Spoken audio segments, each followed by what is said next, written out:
दोस्तों, देश के लिए बड़ी ही गर्व की बात है, चंद्रयान 3 मिशन सक्सेसफुली लॉन्च हो चुका है। वैज्ञानिकों की 4 साल की कठोर मेहनत फिर से रंग लाने वाली है। 14 जुलाई को चंद्रयान 3 दोपहर 2:35 पर चंदा मामा की यात्रा पर निकल चुका है, जो 24 अगस्त तक चंद्रमा की सतह पर सॉफ्ट लैंडिंग करेगा। भारतीय अंतरिक्ष अनुसंधान संगठन यानी इसरो ने इस बार के प्रक्षेपण में ज्यादा ईंधन, कई सफलता सुरक्षा उपायों और एक बड़ी लैंडिंग साइट से भरपूर रखा है। दोस्तों, आपको बता दें, अभी सिर्फ 3 देशों को ही चांद पर स्पेसक्राफ्ट को उतारने में सफलता मिली है, अमेरिका, रूस और चीन। लेकिन अगर इससे अपने इस मिशन को पूरा कर लेता है तो ऐसा करने वाला भारत दुनिया का चौथा देश बन जाएगा। नाकामियों से सीखता तो हर कोई है, लेकिन उसके बाद भी अगर हिम्मत न हारे तो इतिहास के पन्नों में अपना नाम दर्ज करवाने से उसे कोई नहीं रोक सकता है। भारत ने भले ही चंद्रयान 2 में असफलता हासिल की हो, लेकिन हर बार ऐसा नहीं होने वाला। भारत ने जुलाई सन 2019 में चंद्रयान मिशन को चांद पर भेजा था। 7 सितंबर को जब मिशन चांद की सतह पर उतरने वाला था, तभी केवल 2 किलोमीटर ऊपर ही इससे हमारा संपर्क टूट गया था। उस समय चंद्रयान 2 की हार्ड लैंडिंग से ऐसा हुआ था। अब इस बात का पूरा ख्याल रखा गया है कि इस बार चंद्रयान 3 चांद की सतह पर सॉफ्ट लैंडिंग करे। इतने कम बजट और रिसोर्स में इस मिशन को करना हमारे लिए बहुत ही गर्व की बात रही है। इस बार तैयारियां बहुत स्ट्रॉन्ग की गई हैं। इस बार लैंडिंग के मामले में चंद्रयान 2 जैसी नाकामी हाथ लगने का कोई सवाल नहीं है। वो वक्त आज भी इसरो के लोगों की आंखों के सामने घूमता है, जब विक्रम लैंडर चांद की सतह के एकदम पास होकर भी भारत की आंखों से ओझल हो गया था और देश को नाकामी हाथ लगी थी। विक्रम लैंडर चांद की सतह से महज 300 मीटर दूर था। तब इसरो के कंट्रोल रूम में सबके दिलों की धड़कनें तेज हो गई थी, आंखें मॉनिटर और बाकी सिस्टम पर रुक गई थी। न जाने ऐसा क्यों होने वाला था। इसरो के वैज्ञानिकों की मेहनत सिर चढ़कर सवाल कर रही थी। उस समय हमारे प्रधानमंत्री नरेंद्र मोदी जी भी उस कंट्रोल रूम में मौजूद थे। वैज्ञानिकों की टीम में से सभी समय समय पर मोदी जी को चंद्रयान 2 मिशन के बारे में जानकारी दे रहे थे। उसी समय इसरो के चीफ के. सिवन भी मोदी जी के पास आते हैं और उन्हें कुछ जानकारी देते हैं। इसके बाद वो मौका आता है जो सबकी आंखों को नम कर देता है। के. सिवन का अनाउंसमेंट। वो बताते हैं कि विक्रम लैंडर चांद की सतह से जब महज 2.1 किलोमीटर दूर था, उस समय उसका हमसे संपर्क टूट गया। यहाँ ये मिशन नाकाम नहीं था, बल्कि उसने सॉफ्ट लैंडिंग छोड़कर अपने सारे टारगेट पूरे किए थे। इस बीच सबकी आंखें नम थी। उस वक्त नरेंद्र मोदी जी ने सबको निराश न होकर आगे बढ़ने के लिए कहा था। उन्होंने उस वक्त कहा था, जीवन में उतार चढ़ाव आते रहते हैं, आगे हमारे पास बहुत मौके हैं, हम ऐसे हार नहीं मान सकते। मैं आप सबके साथ खड़ा हूँ, आप ऐसे ही मेहनत करते रहिए। उस समय नरेंद्र मोदी जी ने खुद के. सिवन को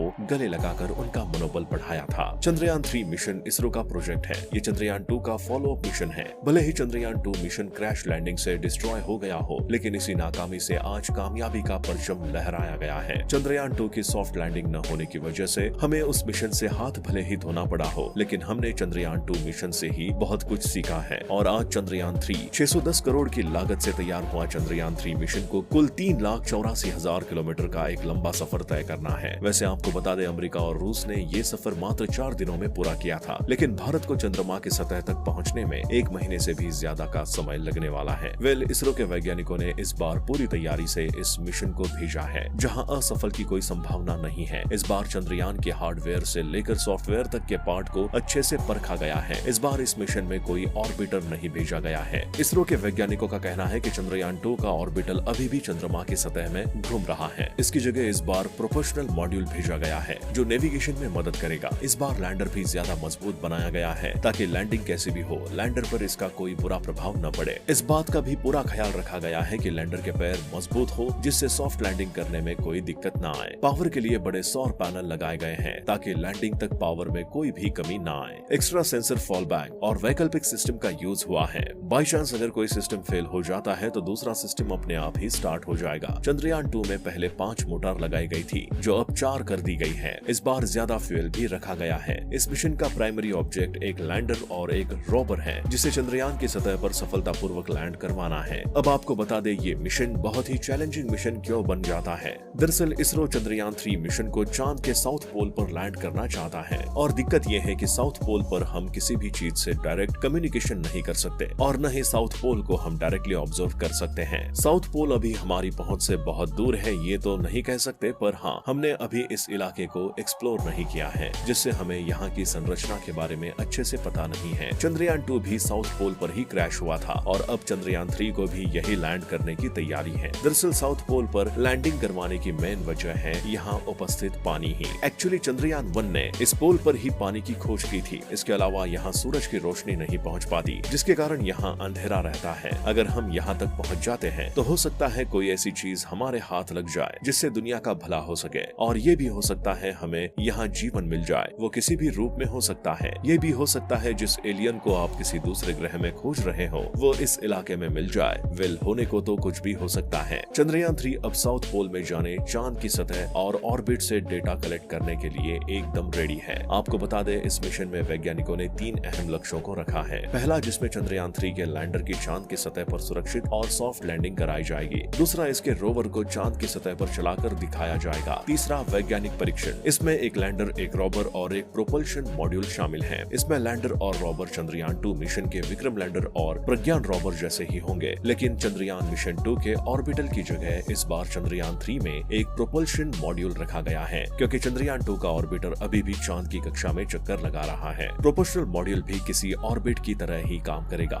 यही नहीं, चंद्रयान 3 को चंद्रयान 2 के मुकाबले कई स्तर पर अपग्रेड किया गया है ताकि सफलता को सुनिश्चित किया जा सके। इस मिशन में जाने वाले तीनों कंपोनेंट्स को अगर विस्तार से देखें तो प्रोपल्शन मॉड्यूल ये एक बॉक्स लाइक स्ट्रक्चर है। इसमें पावर के लिए सोलर पैनल लगाए गए हैं। टॉप पर सिलेंड्रिकल स्ट्रक्चर है जिसका काम लैंडर को माउंट करने का है। इसमें इसकी दिशा और गति के लिए भी थ्रस्टर लगाए गए हैं। प्रोपल्शन मॉड्यूल का मेन काम है लैंडर को चांद तक लेकर जाना और लैंडिंग के लिए रेडी करना। ये लैंडर को लैंडिंग के बाद भी ग्राउंड फ्लोर से कनेक्ट रखेगा और कम्युनिकेशन में हेल्प करेगा। अब आते हैं हम लैंडर पर। इसका वजन करीब 7552 किलोग्राम का है और चंद्रयान 2 के लैंडर से कहीं ज्यादा मजबूत है, जिसमें सरफेस में उतरने के लिए इसमें 4 पैर होंगे। इसके साइड में भी पावर के लिए सोलर पैनल लगे हैं। इसमें कई तरह के सेंसर्स लगे हुए हैं, जैसे accelerometer, altimeters, star sensor, touch down sensor और कैमरा। इसके एक कंपोनेंट में एक रोवर भी मौजूद होगा जिसमें 4 पहिए होंगे, जिसमें कई नेविगेशन कैमरा लगे होंगे। ये एक रैप की सहायता से चांद की सरफेस पर आएगा। इसमें भी पावर के लिए सोलर पैनल और डाटा ट्रांसफर के लिए एंटीना लगाए गए हैं।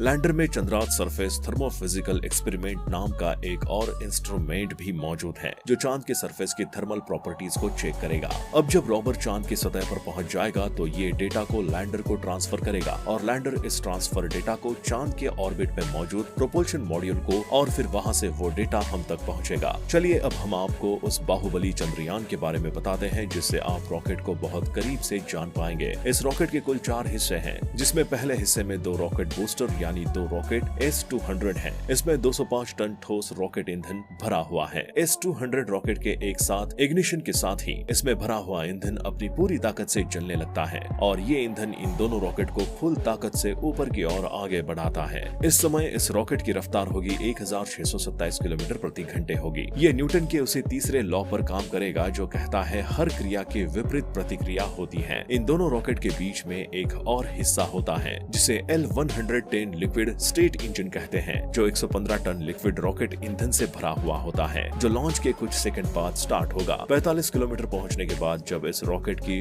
रफ्तार बढ़कर 6737 किलोमीटर प्रति घंटे हो जाएगी, तब दोनों बूस्टर इस रॉकेट से अलग होंगे। तब तक 62 किलोमीटर की ऊंचाई में रॉकेट पहुंच चुका होगा, जिसकी रफ्तार बढ़ चुकी होगी करीब 7000 किलोमीटर प्रति घंटे। इसके बाद करीब 115 किलोमीटर की ऊंचाई पर चंद्रयान 3, जिसमें चंद्रयान का इंटीग्रेटेड मॉड्यूल है, वो अलग हो जाएगा और इसकी स्पीड बढ़कर 9216 किलोमीटर प्रति घंटे की हो जाएगी, जिसमें से लिक्विड इंजन रॉकेट से हट जाएगा और रफ्तार करीब 16000 किलोमीटर के पार होगी। इसके बाद लॉन्च व्हीकल से लिक्विड इंजन भी अलग हो जाएगा। इसके कुछ सेकंड के अंदर ही क्रायोजेनिक इंजन अपना काम करना शुरू कर देगा, जिसमें ये क्रायोजेनिक इंजन चंद्रयान को 175 किलोमीटर तक की ऊंचाई में पहुंचा चुका होगा और अब तक इसकी रफ्तार भी 2 गुनी हो चुकी होगी, यानी करीब 36,871 किलोमीटर प्रति घंटे। इस ऊंचाई पर जाने पर इंजन बंद हो जाएगा और 179 किलोमीटर की ऊंचाई पर इस चंद्रयान को स्थापित कर देगा। इसमें लगे हुए सोलर पैनल खुलते ही चंद्रयान अपना काम शुरू कर देगा, यानी चंद्रयान पृथ्वी के चक्कर लगाना शुरू कर देगा। यहाँ 1 महीने तक पृथ्वी के धीरे धीरे अपने कक्षों में चक्कर काटने के बाद आगे बढ़ेगा और पृथ्वी के ग्रेविटेशनल फोर्स से बाहर जाएगा और चांद की कक्षा में एंट्री करेगा। जब ये चंद्रमा की कक्षा में आ जाएगा तो करीब 100 किलोमीटर की कक्षा में आने के बाद प्रोपल्शन मॉड्यूल लैंडर को बाहर करेगा और लैंडर चांद पर सॉफ्ट लैंडिंग करेगा। इसके बाद लैंडर के अंदर मौजूद रोवर रेप की सहायता से चांद की सतह पर प्रवेश करेगा। अब बस इंतजार है तो उस समय का जब चंद्रयान 3 मंगल की सतह पर पहुंच जाएगा। लास्ट में आप सभी से बस इतना कहना है, हमारा देश हमारी शान है। ईश्वर से प्रार्थना जरूर करिएगा कि ये मिशन सक्सेसफुल हो। वीडियो अच्छी लगी हो तो ज्यादा से ज्यादा शेयर करिए।